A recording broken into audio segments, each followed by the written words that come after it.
The question is, how big is that bounce back? And we'll try and delve into it. And can it be a false start? Like many batsmen who play very flashily at the beginning of the innings and flatter only to deceive, can he continue? Does he have what's required to win the long run? So we'll get into all of that. So here it is. Rachingappa's headline, Rahul emerges, Modi holds steady. So this is the first set of data you need to look at. Between the last Mood of the Nation, which we did at the beginning of this year, and now, Rahul Gandhi's popularity has gone up by 11%. On the question of who is best suited to lead the India alliance, what's happened at the same time is that the West Bengal Chief Minister Mamata Banerjee has crashed from 17 to 7. Arvind Kejriwal, who again was at 17, has crashed to 6. Earlier, in the previous polls, the gap between Rahul Gandhi and other potential candidates who could have led the India alliance was just 4%. Now there is a gap of day and night between Rahul Gandhi, who's consolidating what this data suggests, the anti-Modi, the anti-BJP vote now coming together around Rahul Gandhi's personality, and the others really falling low down. What's happened though is Akhilesh, because of his performance in Uttar Pradesh, has bounced from 4 to 8, and that places him now in second position above Mamata and Kejriwal. Let's come to the second data set that we have to put out for you, and this has to do with how this graph has moved over time. So if you see, Rahul Gandhi was in his early 20s. From there, he's jumped up, whereas the other candidates were in their 15s, 17s. From there, they have crashed. So Mamata Banerjee, and this has nothing to do with just what's happened in Kolkata off late, but it's been building up despite her commendable performance in the Lok Sabha elections. As far as national perception is concerned, has come down a full 10 notches. Kejriwal, who's been in jail for a long time now, is down even more. So Mamata Banerjee and Kejriwal, their fortunes actually coming down. How do people perceive Rahul Gandhi's performance as leader of the opposition? Remember, this is a job he's just warmed up to. Earlier, many in the BJP thought that he may not have the tenacity, the stamina, the hunger to continue. He's stuck to his guns and persevered so far, and that's getting a strong response from the respondents in the Mood of the Nation opinion poll. 24% saying he's outstanding, 27% saying he's good. Add those two, more than 50% saying he's done well. The number of people who say he's average is 19%. Those who think he's poor is 24%. But the big number is, you add up good and outstanding, 51% saying, as leader of the opposition, Rahul Gandhi has done well. And this, Rajdeep, really brings out how you can't write anybody off in politics. You can get out for a duck one day, next day you can come and score a smashing century, and you just have to ultimately say, boss, this is what the numbers are saying. You've been writing off your namesake.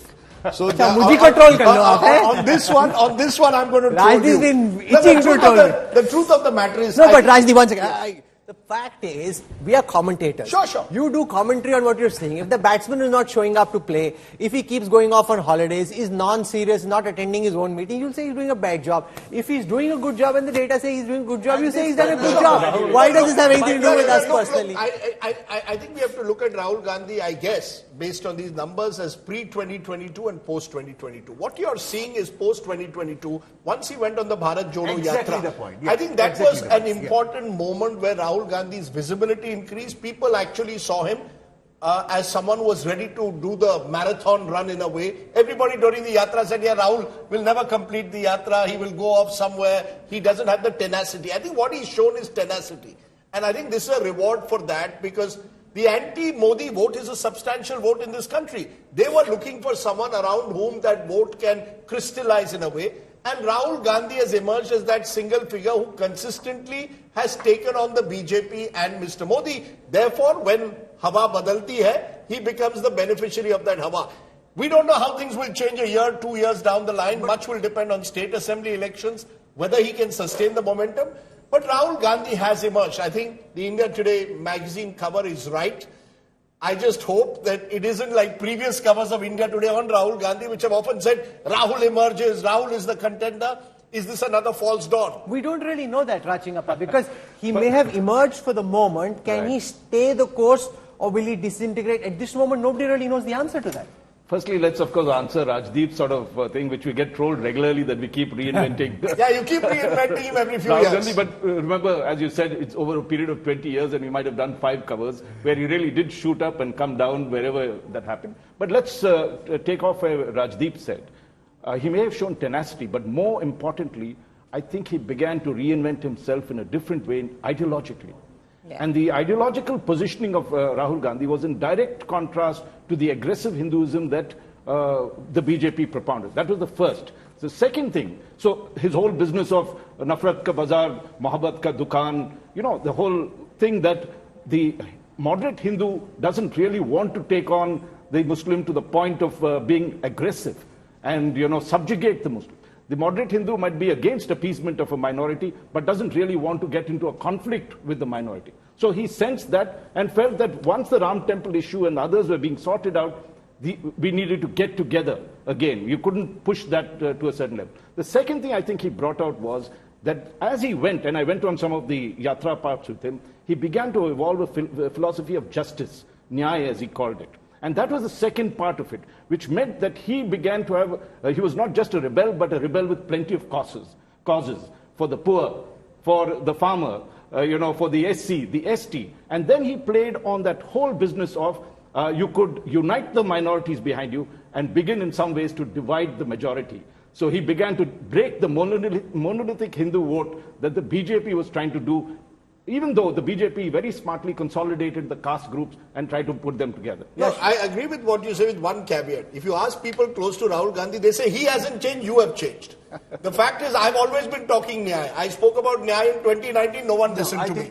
You see, the difference is that the narrative changes, the country changes, the mood changes. And as the mood changes, the people are looking for someone who will offer a counterpoint to Mr. Modi. But social justice, OBCs, not just minorities, OBC, you know, this caste census. He's tried to reinvent himself.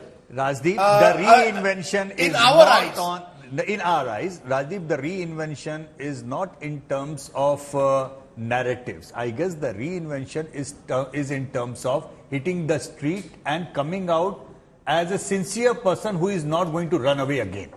You know, his numbers start picking up after the Bharat Jodo Yatra. And by the way, in the political stock exchange, we did a complete tracker of Bharat Jodo Yatra as and when he was hitting the ground. And that's where his fortunes started swinging up. I guess that the big thing here to understand in the Rahul Gandhi numbers saga is that election results per se are not responsible for his numbers going up.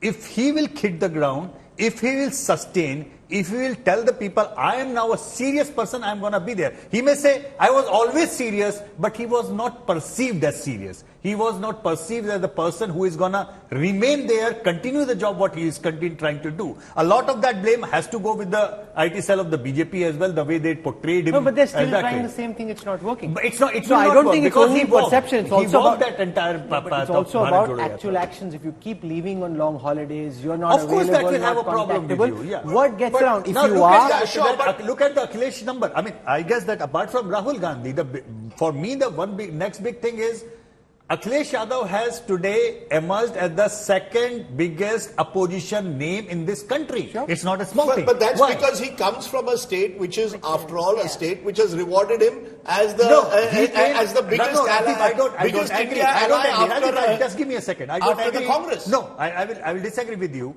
Because Arvind Kejriwal comes from a state which only has 7 Lok Sabha seats, but for almost 36 months, he became almost at par with Rahul Gandhi in the national narrative. No, but but then Yashwant Deshmukh, that came at the back of winning Punjab. You won Punjab. That came at the back of showing audacity in Gujarat. This came on the back of winning Uttar Pradesh. Sure, so therefore election results matter. Exactly. You see, my point is election, this is all in the back of an election where the Congress has done better than expected. Exactly. Therefore Rahul Gandhi also, his numbers rise. Akhilesh has done better than expected, his numbers rise. Mamta Banerjee at the end of the day is localized, she's restricted to Bengal. But Mamta's numbers were better, but she's not been able to expand. But Mamta's numbers in Lok Sabha. Sure. Mamta's numbers were exceptional in Lok Sabha. So she is effectively, and you will see her numbers in Bengal are high, but her numbers outside Bengal are declining. She's seen as a Bengal leader. Exactly. No, similarly, Kejriwal, all said and done, after Punjab and Delhi, has not been able to build up in a way. So Rahul is in the center the question is, will the likes of Kejriwal and others now accept then Rahul Gandhi is their leader? You know, it's going to be difficult for an Aam Aadmi Party and an Arvind Kejriwal to accept. I think it will be relatively easier for a Mamata Banerjee to accept because she still holds her ground in the state of West Bengal. Now, what is with I'm Arvind not so sure. You saw how they had a public spat over the Kolkata No, they might have had a public rape and spat, murder. but look at the numbers. Sure. Rajdeep, look at the numbers in terms of just West Bengal and even Lok Sabha. Now, Mamata Banerjee is holding her ground in West Bengal. The one who needs to worry, and I think worry and introspect and maybe reinvent, is Arvind Kejriwal. Because in Punjab right now, look at the Lok Sabha election results. The Congress has done better than the Aam Aadmi Party, right? And this is coming in where the Aam Aadmi Party was in power. Then you look at what happened in Gujarat. The Aam Aadmi Party had that 6% gain at the cost of Congress. In 6 months, you're going into an election in the national capital, Delhi. In Haryana, now you're at a phase where the Aam Aadmi Party would be more than willing to build an alliance with the Congress in Haryana because they are going all in at 90. So Sanjay Jha, when you look at these numbers, are you concerned about whether Rahul Gandhi can sustain this momentum, or do you think the tide has turned and now the graph only goes one way? Because frankly, no one knows. So it's really about hope and belief and whether you're cynical about the man or positive about the man. Rahul, a very, very good question. You know, politics, like sports, has got a lot to do with momentum. And when the momentum comes in your favor, even the stuff that you do that may be incongruous suddenly begins to look like a rock star performance.